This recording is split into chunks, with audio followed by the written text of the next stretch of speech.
on, Bo. How you doing? How you doing? And what's your title here? I'm the sergeant. You're actually a sergeant? Uh-huh. Okay. Well, I was hoping to talk to a captain or, you know, or maybe. There's really, we don't have captains. We have commanders. Like, or none are lieutenant. available right now. Gotcha. Okay. Well, I am a peaceful person. Okay. And I wish to cause no harm on anybody. Okay. Absolutely whatsoever. Okay. I am one of about 1 million people on the planet right now that have discovered the birth certificate fraud and what has been going on with our birth certificates. Okay. Okay, for me to Do you want obtain. to go in a room? Wherever you want to go, sure. Okay. Basically, what's been revealed is that. I'm going to walk around. I'll let you just Even right here is fine. Okay. Well, just what's been revealed is that the birth certificate that you own does not belong to you. Okay. It is owned by the government. The government has corporatized your name.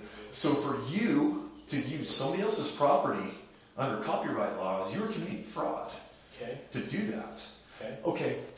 Here's the situation. I've been to the bank 3 times, and I'm just very simply trying to exchange some Canadian currency for some American currency. Okay. And twice now they've asked me for ID, and I've let them know, I've made them aware of the fraud that's been perpetrated. Okay. And once fraud has been perpetrated, all contracts are null and void, right then and there.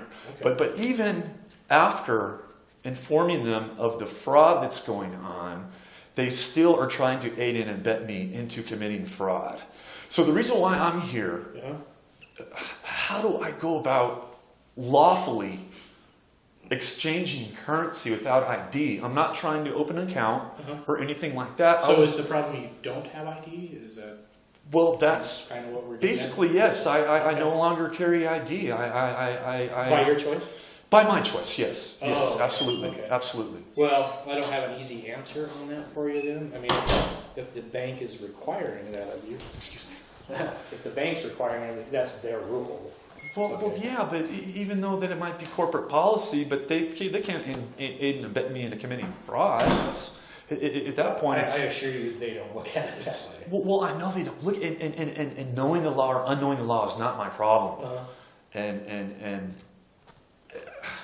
I'm in a pickle here, sir. Yeah. I would suggest that, I mean, if it's that important to you, which it seems like it probably is. Well, I'm trying to do this myself. I could very easily go get a friend and have them go down and exchange my you know, the Canadian currency for me. Sure, but I'm trying to do this myself, and all I'm trying to do is just set the record straight and try to balance out nature here. The easy way to do it, the best advice I could give you is just follow their rules if you're trying to get an objective of exchanging currency. Yeah. Other than that, I wouldn't know what to tell you to do. Okay. To fix that, okay?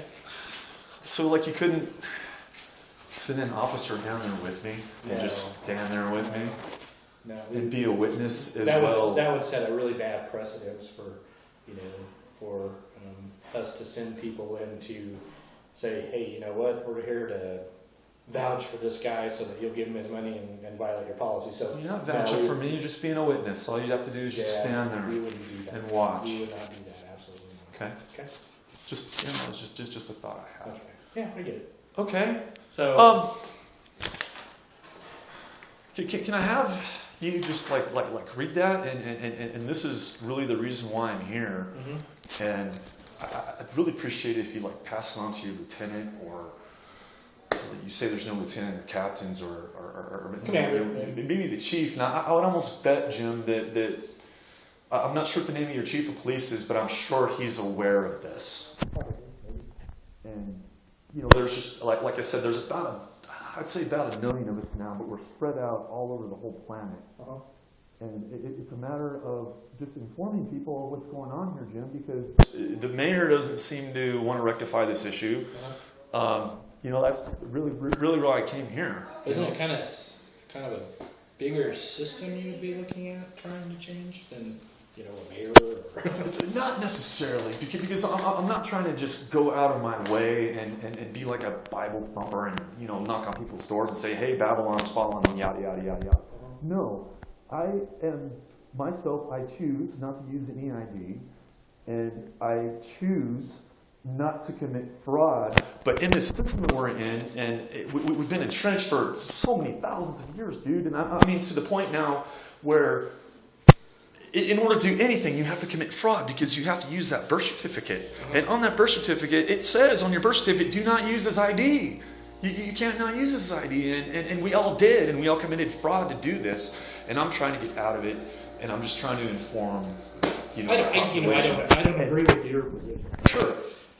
And so it almost to me seems like you're causing problems for yourself. But I mean, if you have a belief that you really believe in strongly, who am I to say that that's wrong? Or Well, this is just known fact. This is actually facts. Yeah. This is, and actually my birth cert, so is yours. It's actually, a prima facsimile of evidence in a fucking courtroom. I mean, people are getting, their cases thrown out because they're recognizing that they're not a legal name.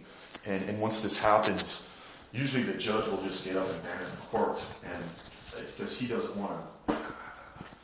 This is how they've gotten away with it honorably. Because as soon as you admit that you are a name or a legal name, you are consenting to. You're basically consenting to all the rules, and so they can in court. You're bound.